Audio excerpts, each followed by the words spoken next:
കുട്ടികളെ കുറച്ച് മാങ്ങ കിട്ടിയിരുന്നു കേട്ടോ. അപ്പോൾ അത് നുറുക്കിടാൻ തുടങ്ങുകയാണ്.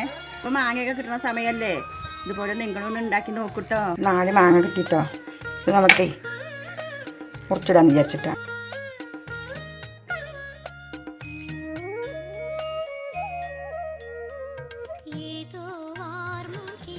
അപ്പോൾ നമുക്ക് മാങ്ങ കുപ്പിയിലാക്കി വയ്ക്കാം കേട്ടോ. കുപ്പി കഴുകി നേരെ തുടച്ച് വെള്ളത്തിൻ്റെ നനവ് പാടില്ല കേട്ടോ. കുറച്ച് ഉപ്പിടുക.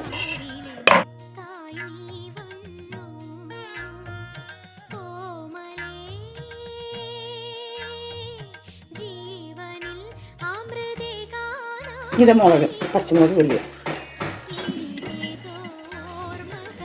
പിന്നെ തിളപ്പിച്ചാറിച്ചു സുർക്കൊഴിക്കണം കേട്ടോ. നമുക്ക് അടച്ച് വയ്ക്കാം. ഈ മാങ്ങ കിട്ടുമ്പോൾ ഇതുപോലെ ഇടണം.